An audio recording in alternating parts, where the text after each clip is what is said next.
আজকের ভিডিওর মাধ্যমে আমরা সকলে জানতে চাইছি এবার ইউপি চাষি ভাইদের জন্য দারুণ খুশির উপহার আলুর বীজকে নিয়ে কি ধরনের মনোবৃত্তি লক্ষ্য করা যাচ্ছে আলুর সরকার এই অবস্থায় কি ধরনের প্রস্তাব তারা দীপাবলির বিষয়বস্তুকে প্রাধান্য করেই কিন্তু সুযোগ দিচ্ছে। বিস্তারিতের জন্য অবশ্যই এই ভিডিওর মাধ্যমে আমরা সকলে জানতে চলেছি, সঙ্গে থাকুন। বর্তমান সময়ে অমল উজালা পত্রিকার মাধ্যমে উত্তরপ্রদেশ কৃষকরা দীপাবলিতে বড় উপহার পেলেন, আলুর বীজের প্রতি কুইন্টালে 800 টাকা ছাড়। অমল উজালা পত্রিকার মাধ্যমে নেটওয়ার্কের মাধ্যমে এই বিশেষ আপডেটটি 15 অক্টোবর 2025 সকাল 9:08 সময়ে উল্লেখ করা হয়েছে। যে বিষয়ের সারসংক্ষেপে লক্ষ্য করা যাচ্ছে যে দীপাবলিতে আগে আলু চাষিরা একটি উল্লেখযোগ্য উপহার পেয়েছেন। তারা প্রতি কুইন্টালে আলুর বীজে 800 টাকা করে ছাড় পেলেন। এই ঘোষণাটি কৃষকদের মধ্যে একটি আনন্দের সঞ্চারণ করেছে। এই ভিডিও সম্প্রসারণে লক্ষ্য করেছে আলু চাষি ভাইদের জন্য সুখবর। উদ্যাপন প্রতিমন্ত্রী দীনেশ প্রতাপ সিং আলু চাষি ভাইদের জন্য দীপাবলিতে একটি গুরুত্বপূর্ণ উপহার দিয়েছেন। মন্ত্রী প্রতি কুইন্টালে আলুর বীজের দাম 800 টাকা কমানোর সিদ্ধান্ত নিয়েছেন। কৃষক নেতা মোহন সিং চাহার এই পদক্ষেপে স্বাগত জানিয়েছেন।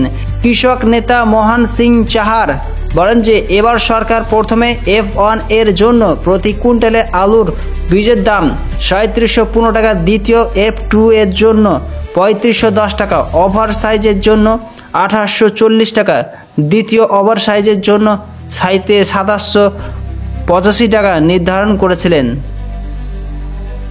28 সেপ্টেম্বর চাহার উত্তরপ্রদেশের উদ্যাপালন প্রতিমন্ত্রী উদ্যাপালন পরিচালক নামে জেলা উদ্যাপন কর্মকর্তা জৈননাথ সিংকে আলুর বীজের দাম কমানোর জন্য একটি স্বর্ণলিপি দিয়েছেন। আর এই বিষয়ে উদ্যাপালন কর্মকর্তা চিঠির সঙ্গে স্মারকলিপিকে সংযুক্ত করে সরকারের কাছে পাঠিয়েছেন। চাহাল বলেন যে বীজের ওপর প্রতি কুইন্টালে 800 টাকা ছাড় পেলে কৃষকরা অনেকটাই লাভবান হবে এই মুহূর্তে।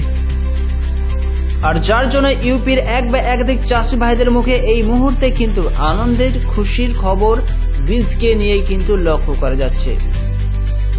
আর এই অবস্থায় যদি আমরা বাংলার দিকে দৃষ্টিপাত করি, বাংলার আলুর বীজের তো কোনো পরিবর্তন নেই, কেবলমাত্র চাষি ভাইরাই বিভিন্ন ব্যবসায়িক ভাইদের কাছ থেকে কিনতে থেকে এই হলো কর্মকর্তা। কিন্তু পশ্চিমবঙ্গ সরকার আমাদের চাষি ভাইদের দিকে সেই রকম ভাবে দৃষ্টিপাত করে না, বরং এক বা একাধিক চাষি ভাইদেরকে চেপে ধরে বসে থাকে। এবার যদি আমরা পশ্চিমবঙ্গের আলুর দামের দিকে দৃষ্টিপাত করি তবে লক্ষ্য করা যাচ্ছে এই অবস্থায় কিন্তু আমাদের পশ্চিমবঙ্গের আলুর দাম একেবারে থমকে দাঁড়িয়েছে। বেশ কয়েকদিন ধরে আলুর দাম আবারও কিন্তু নিম্নে রান করছে। যে সমস্ত ভাইরা বলছে যে এই অবস্থায় আলুর দাম প্রতিনিয়ত একটু একটু করে বাড়ছে, তাদের মাথায় কিন্তু খোঁটা মারা দরকার। কারণ এই অবস্থায় পশ্চিমবঙ্গের এক বা একাধিক ইউনিটগুলিতে আলুর দাম থমকে দাঁড়িয়েছে। বেশিরভাগ ইউনিটে আবারও কিন্তু আলুর দাম প্রতিনিয়ত কমছে। কারণ আজকের ডেট হিসেবে সুদর্শনপুর ইউনিটে 50 কেজি জ্যোতি আলুর বড় দাম এক ধাপে আবারও 20 থেকে 30 টাকা কমে গিয়ে আলুর বড় দাম 380 থেকে 400 টাকা লক্ষ্য করেছে। সমুদ্রকার ইউনিটের দিকে দৃষ্টিপাত করলে 50 কেজি জ্যোতি আলুর বড় দাম 10 টাকা মাইনাস হয়ে আবার 370 টাকা লক্ষ্য করা যাচ্ছে। এছাড়া এই অবস্থায় কেশপুরের দিকে দৃষ্টিপাত করলে 50 কেজি জ্যোতি আলুর দাম 350 টাকা লক্ষ্য হয়ে 10 টাকা মাইনাস হয়ে পড়েছে। আলুর বড় দাম কুসমাশালীতেও একই রকম পরিস্থিতি লক্ষ্য করা যাচ্ছে। তবে বলুন তো কোথায় আমাদের আলুর বড় দাম বেড়ে উঠছে? কোনো জায়গায় কোনো ইউনিটে এই অবস্থায় আলুর বড় দাম বরং বেড়ে ওঠেনি, থমকে দাঁড়িয়েছে। বেশিরভাগ ইউনিটগুলিতে আলুর বড় দাম আবারও কমতে শুরু হয়েছে। কতুলপুরের দিকে দৃষ্টিপাত করলে যে কতুলপুরে আলুর বড় দাম গতকালই 370 টাকা লক্ষ্য করেছিল, আজ সেই আলুর বড় দাম কতুলপুরে 360 টাকা লক্ষ্য করা যাচ্ছে। কুসমাশালীতে 10 টাকা মাইনাস হয়ে 375 টাকা লক্ষ্য করেছে। এছাড়া আলুর বড় দাম কালিকাপুরে 380 টাকা চলতে দেখা যাচ্ছে।